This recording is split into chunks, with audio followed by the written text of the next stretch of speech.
साथियों नमस्कार, स्वागत आपका हमारे YouTube चैनल पे। आज अपने चर्चा करने जा रहे हैं जो आज 27 सितंबर 2024 को जो CAT स्नातक स्तर का जो फर्स्ट पारी का एग्जाम हुआ है, वो एग्जाम का जो पेपर है वो आपके सामने लेके हम प्रस्तुत हुए हैं। और आज हम जो चर्चा करने जा रहे हैं उस पेपर की आंसर की पे आज अपनी चर्चा करेंगे। मैं सबसे पहले आपको ज्योग्राफी के जो भी प्रश्न आए हैं, ज्योग्राफी प्रश्नों के उत्तर के बारे में आपसे चर्चा करेंगे हम।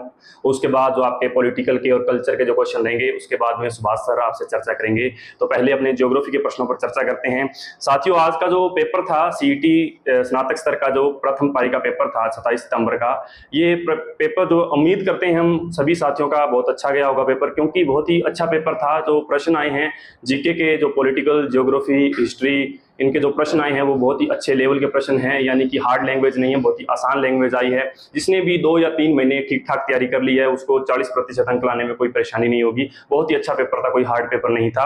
और जिन्होंने अच्छी तैयारी की है उनके लिए तो ये पेपर बिल्कुल आसान था। लेकिन कुल मिलाकर अगर हम औसत रूप से कहें तो जिस प्रकार अनुमान लगाए जा रहे थे कि इस बार जो स्नातक स्तर है वो 13 लाख फार्म भरे गए हैं, और स्नातक स्तर का जो ये CET का एग्जाम है इसको वैधता भी 3 साल बढ़ाने की जो अटकलें चल रही हैं, तो उसको देखते हुए ये अनुमान लग रहे थे कि इस बार पेपर जो है हार्ड आएगा, क्योंकि इतने ज्यादा फार्म भरे गए हैं। लेकिन इतना हार्ड उस दृष्टि से अगर देखें तो अपना ये पेपर इतना हार्ड नहीं था, बहुत ही अच्छा लेवल का पेपर था।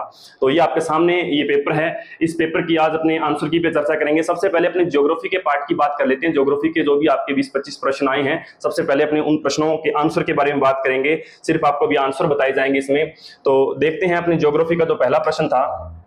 देखिए, आपका पहला प्रश्न यहाँ पर 10 नंबर, हर एक प्रश्न में अलग अलग नंबरिंग है, तो आप अपने हिसाब से पेपर को लेके बैठिएगा और ढूंढ लीजिएगा प्रश्न। देखिए, पहला प्रश्न है, बालाथल सभ्यता का पुरातात्विक स्थल कहाँ स्थित है?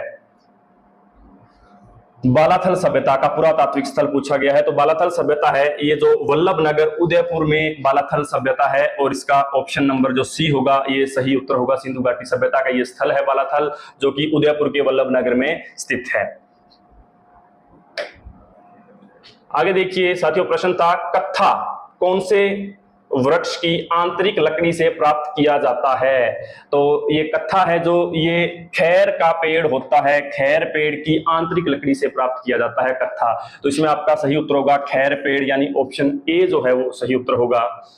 उसके बाद देखिएगा, सिंधु नदी की सबसे बड़ी सहायक नदी कौन सी है? तो देखिए, सिंधु नदी जो कि भारत की जो उत्तर भारत का मैदान बनाती है, और उत्तर भारत के मैदान बनाने वाली 3 प्रमुख नदियों में से एक नदी है, जो तिब्बत से जिसका उद्गम स्थल होता है, और तिब्बत से होते हुए भारत में लद्दाख और जम्मू कश्मीर से होते हुए पाकिस्तान जाती है।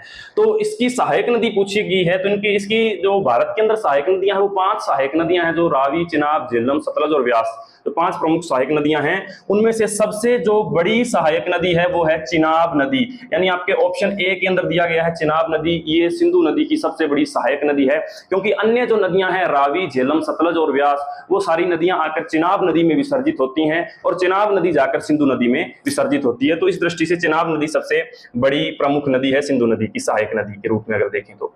आगे देखते हैं, अगला प्रश्न था, प्रसिद्ध सिख गुरुद्वारा हेमकुंड साहिब कहां पर स्थित है? तो जैसा कि आप जानते हैं, हेमकुंड साहिब जो है ये उत्तराखंड के अंदर है, और उत्तराखंड का जो हिमालय है उसको कुमाऊं हिमालय कहा जाता है। साथियों, जो हिमालय का प्रादेशिक वर्गीकरण है, प्रादेशिक वर्गीकरण में हिमालय को राज्यों के आधार पर 4 भागों में बांटा गया था। एक तो पंजाब और जम्मू कश्मीर का हिमालय, एक कुमाऊं हिमालय, और एक असम और दार्जिलिंग का हिमालय, और पूर्वांचल का हिमालय। साथियों, जो हिमाचल प्रदेश और उत्तराखंड का जो हिमालय है उसे कुमाऊं हिमालय कहा जाता है। तो हेमकुंड साहब जो है ये उत्तराखंड के अंदर है, यानी कि उत्तराखंड का हिमालय है वो आता है कुमाऊं हिमालय के अंदर। तो आपका ऑप्शन D है जो ये सही उत्तर होगा, कुमाऊं हिमालय। तो ये इस प्रश्न का आंसर था। आगे चलते हैं, प्रश्न दिया हुआ है, सेवन दमन और कराद। सेवन दमन और कराद ये किससे संबंधित है, यानी क्या है ये, किसके नाम है? तो ऑप्शन दिए गए हैं, घास के प्रकार, राजस्थानी चित्रकला के रूप हैं, या लोक नृत्य के प्रकार, या मरुस्थलीय मृदा। तो साथियों ये घास के प्रकार हैं। सेवन घास, इसमें पहला ही शब्द दिया हुआ है सेवन। तो सेवन ये राजस्थान के जैसलमेर के अंदर पाई जाने वाली घास है, और इस घास की विशेषता ये है कि ये प्रोटीन युक्त घास होती है, और दुधारू युक्त पशुओं के लिए घास बहुत ही महत्वपूर्ण होती है। और ये जब सेवन घास सूख जाती है तो उसको लिलोन घास कहा जाता है। तो सेवन, दमन और कराद ये घास के प्रकार हैं साथियों। ऑप्शन A आपका सही उत्तर होगा। उसके बाद देखते हैं आगे प्रश्न। आगे देखिए, प्रश्न है, पिछोला झील, पिछोला या पिछोला झील राजस्थान के निम्नलिखित में से किस स्थान में पाई जाती है? बिल्कुल आसान प्रश्न है साथियों। ज्योग्राफी के कुछ प्रश्न ऐसे हैं जिनकी बिल्कुल भी लैंग्वेज नहीं बदलेगी, सीधी सीधी भाषा में बिल्कुल आसान प्रश्न दिए गए, जिस प्रकार ये पिछोला, तो आप सब जानते हैं पिछोला एक प्रसिद्ध झील है जो उदयपुर के अंदर है, राजस्थान के उदयपुर जिले में स्थित है पिछोला झील। तो पिछोला झील में ऑप्शन सी होगा आपका उदयपुर। और अगला प्रश्न देखिए, राजस्थान का राज्य पक्षी कौन सा है? बिल्कुल आसान प्रश्न है साथियों। राजस्थान का राज्य पक्षी पूछा गया है तो सब जानते हैं कि गोडावण है जो वो राजस्थान का राज्य पक्षी है, जिसे ग्रेट इंडियन बस्टर्ड भी कहा जाता है। तो ऑप्शन ए के अंदर दिया गया था गोडावण, ये राजस्थान का राज्य पक्षी है। उसके बाद देखिए साथियों, अगला प्रश्न है, अश्वगंधा पौधे के किस हिस्से का उपयोग दवाइयां बनाने हेतु किया जाता है? तो जो अश्वगंधा पौधा है इसका उपयोग दवाइयां बनाने के लिए किया जाता है, लेकिन किस भाग का इस्तेमाल किया जाता है? तो अश्वगंधा के जड़ों का इस्तेमाल जो है वो किया जाता है दवाइयां बनाने में। तो बी ऑप्शन में दिया गया है जड़ें। अगला प्रश्न देखते हैं, निम्नलिखित में से कौन सी राजस्थान की दो नकदी फसलें हैं? साथियों, जो उद्देश्य के आधार पर फसलें हैं जो इनको अलग अलग भागों में बांटा गया है, जैसे कि खाद्यान्न फसलें हैं, नकदी फसलें हैं, व्यापारिक फसलें। तो राजस्थान की कौन सी दो नकदी फसलें यानी व्यापारिक फसलें कौन सी हैं? तो देखिए, जो ए ऑप्शन दिया गया है बाजरा और धनिया, ये राजस्थान की प्रमुख दो नकदी फसलें हैं। धनिया उत्पादन में राजस्थान अग्रणीय है पूरे भारत में, कुल उत्पादन का लगभग 60% धनिया का उत्पादन राजस्थान से होता है, और इसके अलावा बाजरा उत्पादन में भी राजस्थान अग्रणीय है। तो ये दो फसलें हैं राजस्थान की, जो राजस्थान की प्रमुख नकदी फसलें हैं साथियों। तो अगला प्रश्न देखते हैं साथियों, इंदिरा गांधी नहर निम्नलिखित में से किस राजस्थान के किस जिले में समाप्त होती है? तो आसान प्रश्न है बिल्कुल। तो राजस्थान का जो जैसलमेर जिला है, जैसलमेर जिले में जो है वो इंदिरा गांधी नहर जो है समाप्त होती है। ऑप्शन डी आपका इसका सही उत्तर होगा। अगला प्रश्न देखिए, किस शहर को राजस्थान का खाद्य टोकरा के रूप में जाना जाता है? खाद्य टोकरा या अन्न का कटोरा कह सकते हैं। तो ये जो है ये राजस्थान के श्रीगंगानगर जिले को खाद्य टोकरे के नाम से जाना जाता है, क्योंकि श्रीगंगानगर में सर्वाधिक खाद्यान्न या कह सकते हैं गेहूं का उत्पादन होता है, इसलिए इसे खाद्य टोकरा कहा जाता है।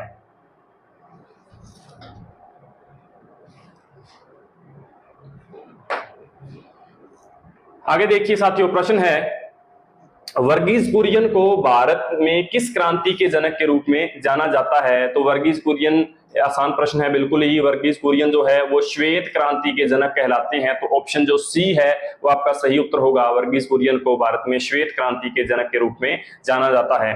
अगला प्रश्न देखिए, निम्नलिखित में से कौन सा भारत में वृहत श्रेणी का उद्योग नहीं है? साथियों, आकार के आधार पर जो उद्योगों को वो तीन भागों में बांटा जाता है, जो कुटीर उद्योग, लघु उद्योग और वृहत उद्योग हैं। तो यहाँ प्रश्न पूछा गया है, निम्नलिखित में से कौन सा वृहत उद्योग की श्रेणी में नहीं आता?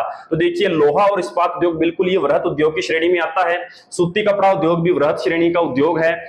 पटसन उद्योग यानी जूट उद्योग है, ये भी वृहत श्रेणी का उद्योग है।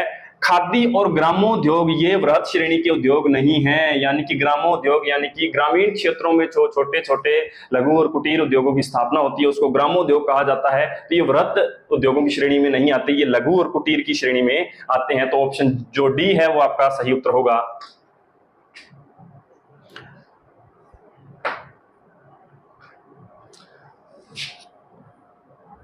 भारत में नीली क्रांति किस कालावधि में प्रारंभ की गई? तो नीली क्रांति क्या टाइम पूछा गया है यहाँ पर, नीली क्रांति का क्या काल क्या था? तो नीली क्रांति जो है वो सन 1985 से 1990 के मध्य नीली क्रांति का ये टाइम है। तो ऑप्शन ए है 1985 से 1990 में जो नीली क्रांति की कालावधि है। अगला प्रश्न देखिए, राजस्थान पूरे देश में निम्नलिखित में से किसका सर्वाधिक उत्पादक राज्य है?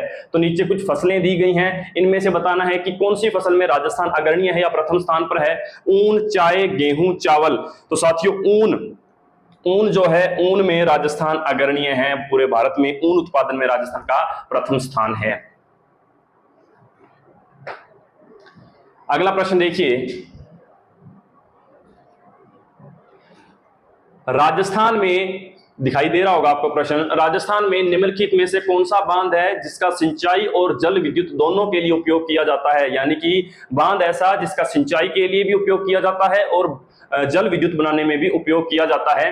तो देखिए साथियों, मेजा बांध, जवाई बांध, राम सागर बांध, ये छोटे छोटे बांध है, इनका इस्तेमाल ज्यादा जल विद्युत के उत्पादन में नहीं किया जाता। इनमें बड़ा बांध है राणा प्रताप सागर बांध, और राणा प्रताप सागर बांध जो है ये इसका उपयोग सिंचाई और जल विद्युत दोनों के लिए किया जाता है। अपने प्रश्न की ज्यादा डिटेल में नहीं जाएंगे क्योंकि अभी प्रश्न और बहुत पड़े हैं तो वीडियो बहुत लंबा हो जाएगा। अभी सिर्फ आपको इसमें आंसर बता रहे हैं हम। तो इसमें आपका राणा प्रताप सागर बांध होगा। आगे चलते हैं। राजस्थान के निम्न में से कौन सा जिला वर्ष 2022-23 में राज्य में गेहूं के सर्वाधिक उत्पादन के लिए प्रसिद्ध है? यानी 2022-23 में सर्वाधिक गेहूं का उत्पादन किस राज्य में हुआ? तो साथियों ऑप्शन जो आपका सी दिया गया है, श्रीगंगानगर। श्रीगंगानगर आपका सही उत्तर होगा। 2022-23 के अनुसार गेहूं का सर्वाधिक उत्पादन करने वाला जिला श्रीगंगानगर था। नेक्स्ट प्रश्न देखिए, राजस्थान में निम्नलिखित में से कौन सा एक कृषि आधारित उद्योग नहीं है? तो साथियों, कच्चे माल के आधार पर उद्योगों के कई प्रकार होते हैं, जैसे कि कृषि आधारित उद्योग, खनिज आधारित उद्योग, वन आधारित उद्योग, पशु आधारित उद्योग, रसायन आधारित उद्योग और तकनीक आधारित उद्योग। तो इनमें से पूछा गया है निम्नलिखित में से कौन सा एक कृषि आधारित उद्योग नहीं है? तो देखिए, लोहा और इस्पात उद्योग। साथियों पहला ही ऑप्शन आपका सही उत्तर होगा, क्योंकि लोहा और इस्पात उद्योग ये खनिज आधारित उद्योग है। लोहा अयस्क से लोहा इस्पात बनाया जाता है और लोहा अयस्क एक खनिज है, तो ये खनिज आधारित उद्योग है, ना कि कृषि आधारित उद्योग। अन्य देखेंगे कपास उद्योग, ये भी कपास यानी कि कृषि पर आधारित उद्योग है। चावल मिलें यानी कि चावल जो कृषि है ये भी कृषि आधारित उद्योग है।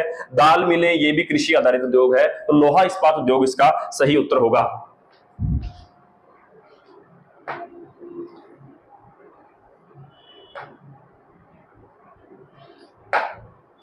अगला प्रश्न देखिए, राजस्थान कृषि अनुसंधान संस्थान निम्न में से किस शहर में है?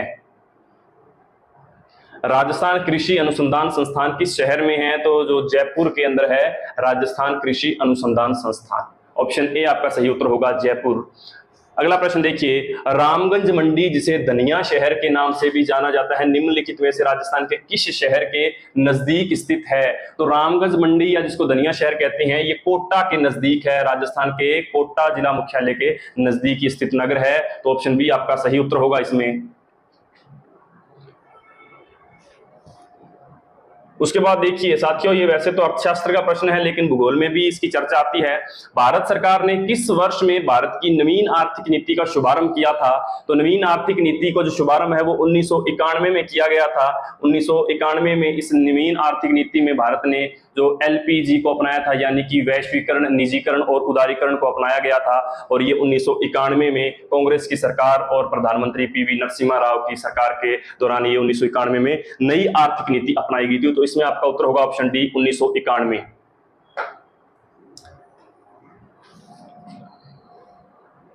आगे देखिए प्रश्न है, भारत में निम्नलिखित में से खाद्यान्न के वितरण की मुख्य जिम्मेदारी किसकी होती है? खाद्यान्न की वितरण की जिम्मेदारी पूछा गया है तो भारतीय खाद्य निगम की होती है। जो खाद्यान्न के वितरण उनके संबंधित जितनी भी प्रक्रियाएं हैं उन सबकी जिम्मेदारी जो है वो भारतीय खाद्य निगम संस्थान की होती है।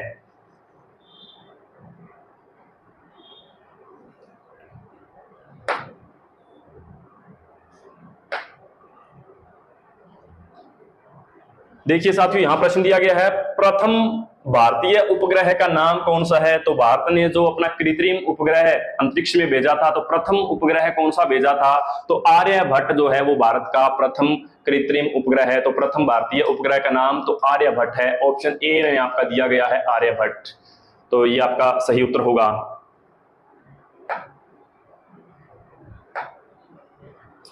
इसके बाद देखिए साथियों, प्रश्न दिया गया है, नरमा राजस्थान की किस फसल से संबंधित है? तो ये बिल्कुल आसान प्रश्न है। नरमा जो है वो कपास से संबंधित है। साथियों जो कपास है, कपास की दो किस्में होती हैं। एक तो होती है भारतीय कपास और एक होती है अमेरिकन कपास। भारतीय कपास साथियों इसका रेशा छोटा होता है और अमेरिकन कपास का लंबे रेशे वाली कपास होती है। और लगभग भारत में जो है वो भारतीय कपास का उत्पादन होता है, कुछ एक स्थानों को छोड़कर, जैसे कि पंजाब, हरियाणा और राजस्थान के उत्तरी जिले, उत्तरी यानी कि श्रीगंगानगर और हनुमानगढ़ के अंदर ये वो स्थान है जहां पर अमेरिकन कपास का उत्पादन होता है। और अमेरिकन कपास को यहाँ पर स्थानीय भाषा में नरमा कहा जाता है, जो लंबे रेशे वाली कपास होती है। तो यहाँ प्रश्न पूछा गया है, नरमा राजस्थान की किस फसल से संबंधित है? तो ऑप्शन डी होगा, कपास से संबंधित है। आगे देखिए प्रश्न है जलप्रपात से, निम्न में से किस राज्य में दुदुमा जलप्रपात स्थित है? तो साथियों दुदुमा जो जलप्रपात है ये भारत के उड़ीसा राज्य के अंदर स्थित जलप्रपात है, दुदुमा जलप्रपात।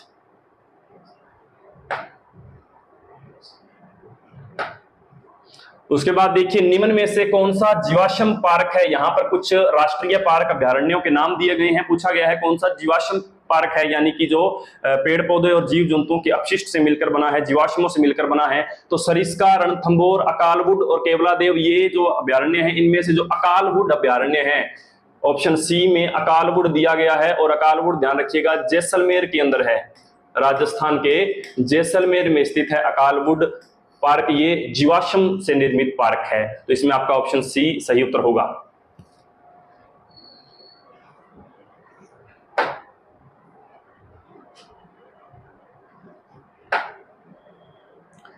आगे प्रश्न आता है, निम्न में से भारत में जन्मी कौन सी अंतरिक्ष यात्री थी जिसकी वापसी के दौरान कोलंबिया के अंतरिक्ष यान में मृत्यु हो गई थी? तो भारत की जो कल्पना चावला थी, कल्पना चावला वो अंतरिक्ष यात्री थी जिनकी अंतरिक्ष से लौटते समय मृत्यु हो गई थी हादसे के दौरान। तो ऑप्शन सी आपका सही उत्तर होगा, कल्पना चावला।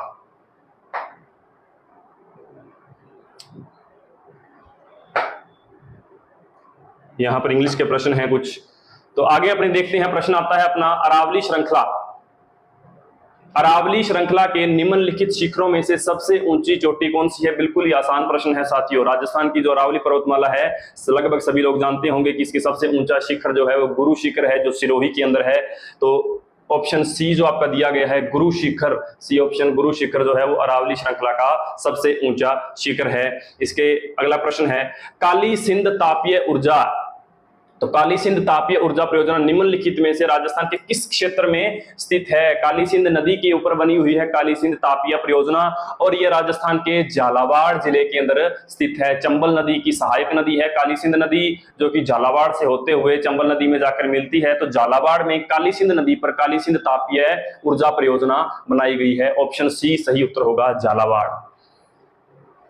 अगला प्रश्न देखिए, कुछ यहाँ पर कथन दिए गए हैं, नीचे दो कथन दिए गए हैं और इन कथनों में सत्य और असत्य की पहचान करनी है साथियों। तो देखिए पहला कथन है चना राजस्थान में रबी फसल के रूप में उगाया जाता है। बिल्कुल सत्य कथन है, चना जो है वो राजस्थान में रबी की फसल है। और दूसरा कथन देखिए तिलहन राजस्थान में रबी और खरीफ दोनों मौसमों में उगाए जाते हैं साथियों। तिलहन फसलों में कई प्रकार की तिलहन फसलें आती हैं, जैसे कि सरसों और जो मूंगफली वगैरह है, कई प्रकार की तिलहन फसलें आती हैं। तो कुछ तिलहन फसलें तो रबी की ऋतु में बोई जाती हैं और कुछ तिलहन फसलें हैं वो खरीफ में बोई जाती हैं, यानी तिलहन राजस्थान में रबी और खरीफ दोनों मौसमों में उगाया जाता है। तो ये भी कथन साथियों सत्य है। तो इसमें दोनों ही कथन सत्य हैं, यानी कि ऑप्शन सी आपका सही उत्तर होगा। कथन 1 और कथन 2 दोनों सही हैं, तो ये इसका उत्तर सही होगा, ऑप्शन सी।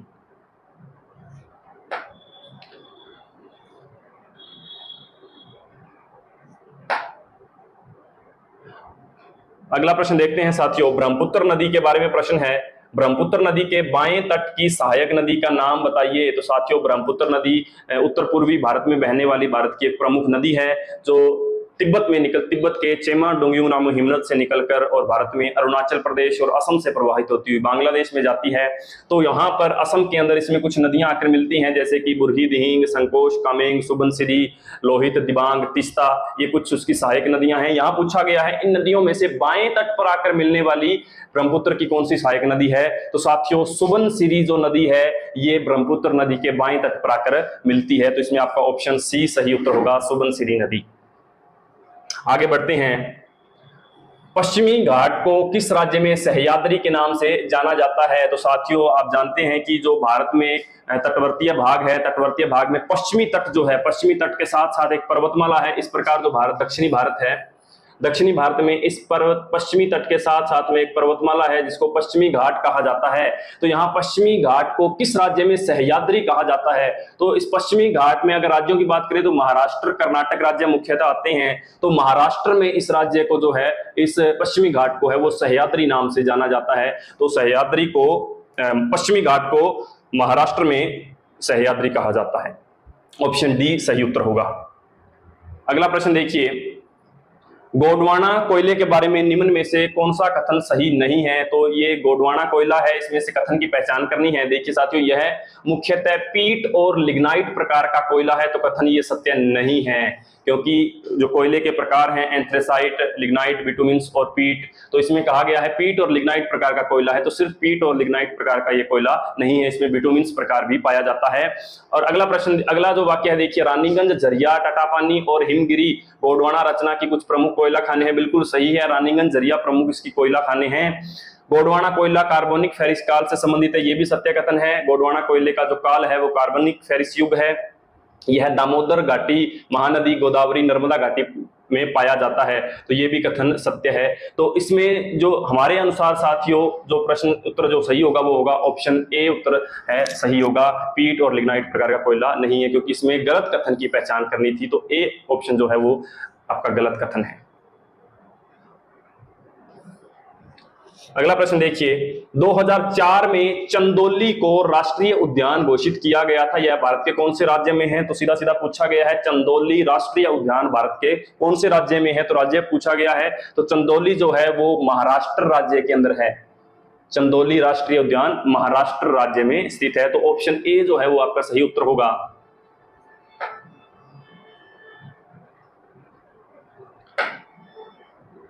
तो ये जो ज्योग्राफी से संबंधित आपके सीईटी का जो एग्जाम हुआ है आज 27 सितंबर में, फर्स्ट पारी में जो फर्स्ट शिफ्ट में जो एग्जाम हुआ है, उसमें जो ज्योग्राफी से संबंधित जो भी 20-25 प्रश्न थे उन प्रश्नों पर अपना चर्चा कर ली है। ज्योग्राफी के प्रश्न साथियों इतने ही थे।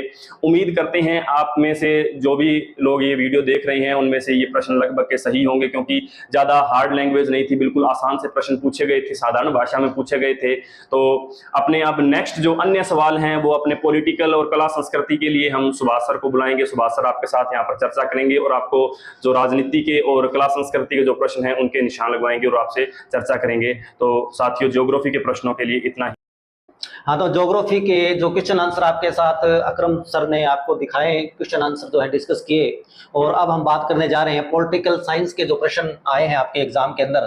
तो देखिए पहला प्रश्न है, राजस्थान मानवाधिकार आयोग के अध्यक्ष व सदस्यों का कार्यकाल कितना होता है? तो देखिए आपको पता होगा कि राजस्थान मानवाधिकार आयोग जो है इसके अध्यक्ष व सदस्यों का कार्यकाल पहले जो था ये 5 वर्ष या 70 वर्ष की आयु तक होता था, लेकिन अब इसमें संशोधन किया गया थोड़ा, और अब जो है 3 वर्ष या 70 वर्ष की आयु जो भी पहले हो ये होता है। तो सही जो इसका आंसर होगा कि 3 वर्ष या 70 वर्ष की आयु जो भी पहले हो ये होता है। तो देखिए आगे हम देखते हैं, नेक्स्ट जो प्रश्न है देखिए, निम्नलिखित में से राजस्थान की प्रथम महिला राज्यपाल कौन थी? तो आपको पता है राजस्थान की प्रथम महिला राज्यपाल जो है प्रतिभा देवी सिंह पाटिल जो है ये राजस्थान की प्रथम महिला राज्यपाल यानी गवर्नर जो है वो बनी थी प्रतिभा पाटिल, जो कि बाद में भारत की राष्ट्रपति भी बनी है। इसके बाद देखिए अगला पॉलिटिकल का प्रश्न है कि राजस्थान उच्च न्यायालय की मुख्य पीठ यानी मुख्य, ये वैसे सीट लिखा है पीठ लिखना था, ये राजस्थान हाईकोर्ट जो है इसकी जो मुख्य पीठ जो है प्रधान पीठ जो है वो कहाँ स्थित है? तो देखिए आप सबको पता है कि जोधपुर जो है, जोधपुर के अंदर राजस्थान हाईकोर्ट की जो प्रधान पीठ है वो स्थित है। तो इसके बाद देखिए आगे हम पॉलिटिकल के प्रश्न देख रहे हैं नेक्स्ट पेज पर।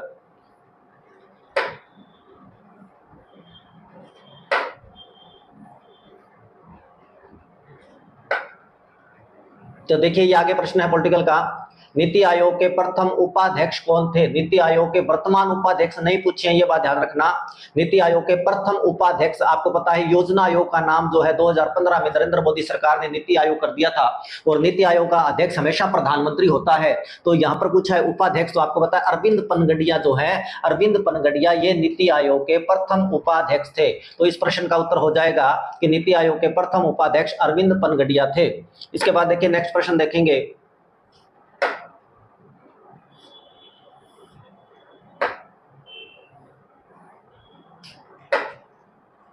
तो देखिए नेक्स्ट प्रश्न है, किस राज्य की विधानसभा ने राज्य सरकार की नौकरियों में SC, ST और OBC और EWS के आरक्षण को 60% से बढ़ाकर 77% कर दिया है? तो देखिए ये राज्य है झारखंड। झारखंड वो राज्य है जिसने, झारखंड राज्य की विधानसभा ने राज्य सरकार की नौकरियों में SC, ST, OBC और EWS का जो आरक्षण है वो पहले 60% था, उसको बढ़ाकर अब 77% कर दिया है। तो डी ऑप्शन सही उत्तर होगा। तो इसके बाद देखिए नेक्स्ट प्रश्न है आपका, निम्नलिखित में से कौन सा अनुच्छेद संसद की राष्ट्रीय हित में राज्य सूची में शामिल किसी भी मामले पर कानून बनाने का अधिकार देता है यदि प्रस्ताव राज्यसभा द्वारा सदन के उपस्थित सदस्यों और मतदान के 2/3 बहुमत के साथ पारित किया जाता है।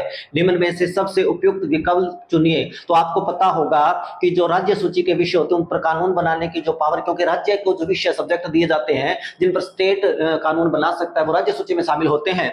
और इसके अंदर देखिए अनुच्छेद 249 जो है ये पावर देता है राज्यसभा को कि राज्यसभा यदि राज्य सूची के किसी सब्जेक्ट को नेशनल इंटरेस्ट यानी राष्ट्रीय महत्व का घोषित कर दे तो फिर भारत की जो संसद है उस पर कानून बना सकती है। तो डी ऑप्शन जो है वो सही उत्तर होगा। तो इसके बाद देखिए आगे हम देखते हैं पॉलिटिकल के आगे प्रश्न। तो देखिए ये प्रश्न आ गया। प्रश्न है संविधान के किस अनुच्छेद के अनुसार हिंदी देश की राजभाषा है। तो आपको पता होगा संविधान के अनुच्छेद 343 के अंदर इस बात का उल्लेख है कि संविधान के अनुच्छेद 343 के अनुसार जो हिंदी है ये देश की राजभाषा है। तो ये संविधान के अनुच्छेद 343 में इस बात का उल्लेख है। तो देखिए इसके बाद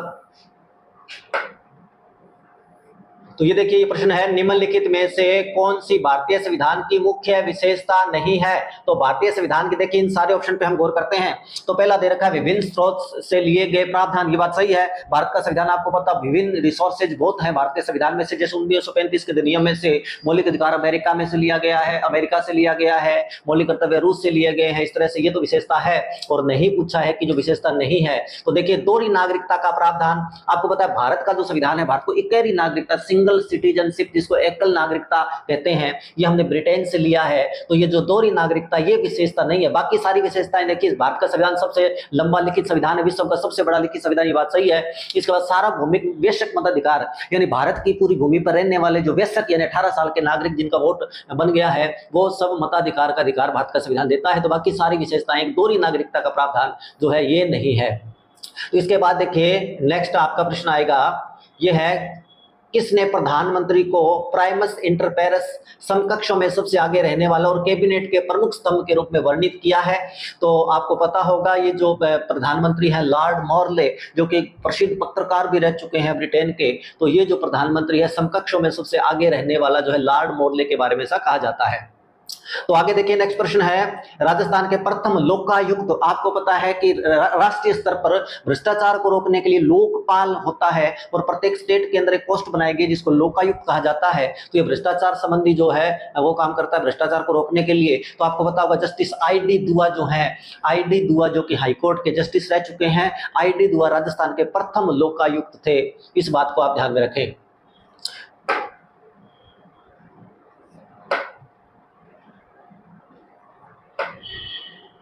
इसके बाद देखिए भी नेक्स्ट प्रश्न है देश की स्वतंत्रता के पश्चात राजपुताना के 3 राज्यों का भारतीय संघ में विलय किसके तहत किया गया। तो आपको पता होगा कि जो इंस्ट्रूमेंट ऑफ एक्सेशन एक फाइल थी भारत सरकार की जिसको इंस्ट्रूमेंट ऑफ एक्सेशन कहा जाता है। इसी के तहत बाकी जो भी रियासतें वगैरह थी उनको इसके तहत भारत संघ में शामिल किया गया था। तो सही जो उत्तर है वो डी ऑप्शन हो जाएगा। इसके बाद देखिए नेक्स्ट है उत्तराखंड उच्च न्यायालय की पहली मुख्य न्यायाधीश किसे नियुक्त किया गया है। तो देखिए उत्तराखंड उच्च न्यायालय की यहाँ पर उत्तराखंड उच्च न्यायालय की पूछा ये बात ध्यान रखें। तो रितु बहारी जो है रितु बहारी को उत्तराखंड उच्च न्यायालय की प्रथम महिला मुख्य न्यायाधीश जो है वो नियुक्त किया गया है।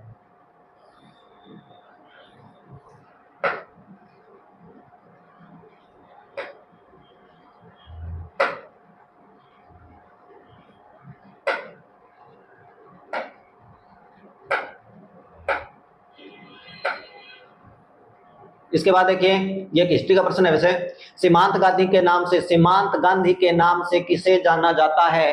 तो आपको पता होगा खान अब्दुल गफ्फार खान जो है इन्होंने भारत के जो सीमांत एरिया है उसके अंदर आंदोलन चलाया था और इन्हें खान अब्दुल गफ्फार खान जो है इनको सीमांत गांधी के नाम से जाना जाता है। इस बात को आप याद रखें।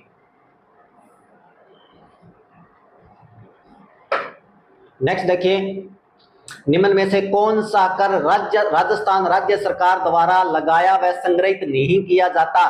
तो आपको पता है सड़क और वाहन कर जो है ये राज्य सरकार के अंडर में ही आएगा, राज्य सरकार लेती है। कृषि आयकर जो होता है, कृषि की आय पर जो टैक्स लगता है, तो कृषि आयकर जो है ये भी राज्य सरकार लेती है। इसके बाद देखिए आयकर जो होता है, जो प्रत्यक्ष आयकर जो लिया जाता है वो जो है वो सेंट्रल गवर्नमेंट के द्वारा यानी जो केंद्र सरकार है उसके द्वारा लिया जाता है। तो देखिए आयकर जो है ये बी ऑप्शन हो जाएगा, ये जो है वो लेती है सेंट्रल गवर्नमेंट, इस बात को याद रखें।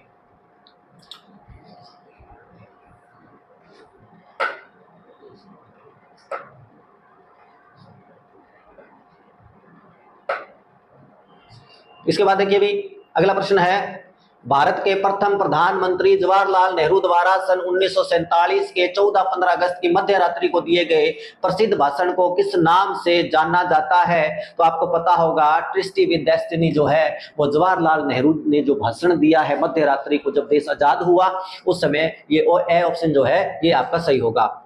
इसके बाद देखिए ये राजस्थान के एकीकरण से संबंधित एक प्रश्न है, आपके साथ डिस्कस कर रहा हूं। प्रश्न है राजस्थान के एकीकरण के चौथे चरण में किन 4 रियासतों का वृहत राजस्थान में विलय हुआ था? तो आपको पता होगा जो चौथा चरण है उसके अंदर जयपुर, जोधपुर, बीकानेर और जैसलमेर जो रियासतें हैं इनका वृहत राजस्थान के अंदर विलय किया गया।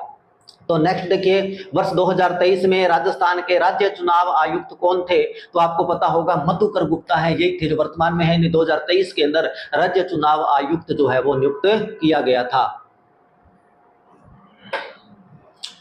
इसके बाद देखिए लास्ट के ये 2 प्रश्न बचे हैं अपने पॉलिटिकल साइंस से रिलेटेड। निम्नलिखित में से भारतीय संविधान का कौन सा प्रावधान मंत्री परिषद की नियुक्ति और पदच्युत से संबंध रखता है? तो आपको पता होगा मंत्री परिषद की जो नियुक्ति है वो आर्टिकल 74 यानी अनुच्छेद 74 के अंदर मंत्री परिषद की नियुक्ति संबंधी प्रावधान जो है वो दिए गए हैं और इसी के अंदर सारा मंत्री परिषद से संबंधित सारे जो है अनुच्छेद 74 के अंदर है, किसको त्याग पत्र देंगे, पद से कैसे हटाया जाएगा। तो आर्टिकल 74 यानी ए ऑप्शन सही उत्तर होगा। नेक्स्ट देखिए भारत के योजना आयोग का गठन क्यों किया गया, वैसे कब किया गया? देखिए कब किया गया ऐसे लिखना था, गठन को हुआ था यानी कब हुआ था, ये आपको रिक्त स्थान के अंदर भरना है। तो देखिए 15 मार्च 1950 को भारत के योजना आयोग का गठन, डी ऑप्शन सही होगा, 15 मार्च 1950 को किया गया था। तो ये थे आपके पॉलिटिकल से संबंधित जो प्रश्न है और एक दो हिस्ट्री के जो प्रश्न मैंने आपके साथ डिस्कस किए। और नेक्स्ट जो है आपको जो कल्चर वगैरह या जो भी साथियों ज्योग्राफी और पॉलिटिकल के प्रश्न जो हैं उनके आंसर आप लोगों ने देख लिए। अब मैं आप लोगों के साथ चर्चा कर रहा हूं जो अपने कल्चर के और जो रीजनिंग के जो प्रश्न आए हैं उनके क्या आंसर यहाँ पर हो सकते हैं। देखिए यहाँ पर 33वें नंबर का जो प्रश्न है वो रीजनिंग से संबंधित प्रश्न यहाँ पर पूछा गया है। आसान सा एक प्रश्न है, अगर ध्यानपूर्वक अपने इस प्रश्न को करते हैं। यहाँ दिया गया है सी कैट बराबर 48 है तो माउस के बराबर क्या होगा। यहाँ पर आप देखिए यहाँ पर जो कैट है इसके आगे लिखा है 48, इसका मतलब ये हुआ कि इनको 2 से मल्टीप्लाई किया गया है। इसको करते हैं तो 40 इसका हो जाता है, इसको 2 से करते हैं 2 ये है और 6 ये, यानी कि 48। इसके अकॉर्डिंग इसको देखेंगे तो यहाँ पर अपना सही आंसर जो है वो बनता है 146। उसके बाद 34 नंबर क्वेश्चन जो है उसको आप देख लीजिए थोड़ा। ये दिशा एवं दूरी परीक्षण जो है उससे संबंधित प्रश्न यहाँ पर पूछा गया है।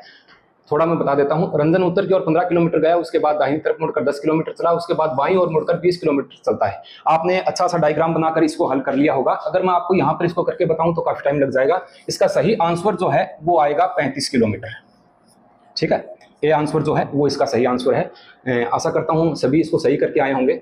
उसके बाद में नेक्स्ट पेज पे मैं आपको लिए चलता हूँ और देख लेते हैं नीचे कोई प्रश्न इसमें है तो।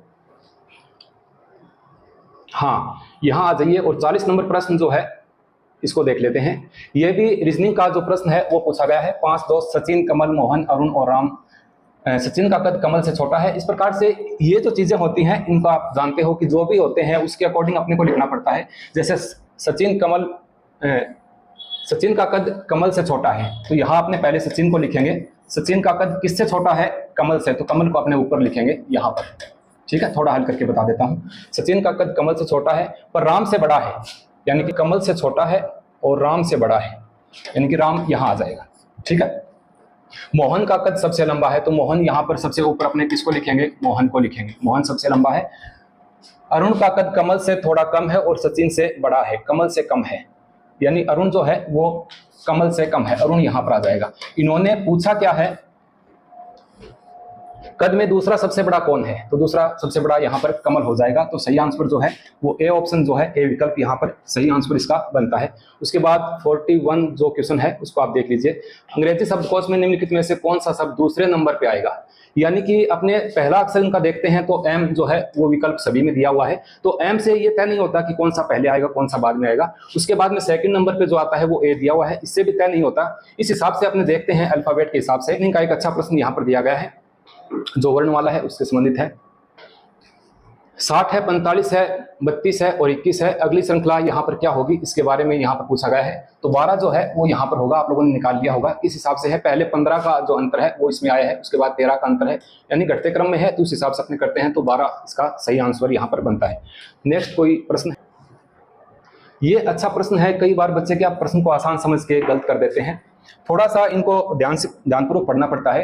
नीचे दिए गए विकल्पों में पहले दो शब्दों के संबंध के अनुरूप तीसरे शब्द के नीचे दिए गए विकल्पों में सबसे उपयुक्त शब्द को चुनिए। यानी कि पर्वत के अनुपात में पहाड़ है तो पेड़ के अनुपात में इन्होंने पूछा है कि क्या हो सकता है यहाँ पर। तो पहला विकल्प है जंगल, दूसरा है वर्षा, तीसरा है झाड़ियां और चौथा है पत्ती। तो इसका सही आंसर जो है वो डी बनता है, झाड़ियां। अब कई जो कोचिंग संस्थान हैं वो इसका उत्तर पत्ती भी बता रहे हैं। इसका पत्ती आंसर यहाँ पर नहीं बनेगा। अगर पर्वत के अनुपात में पत्थर दिया हुआ होता तो अपने इसके हिसाब से पत्ती को कर सकते थे।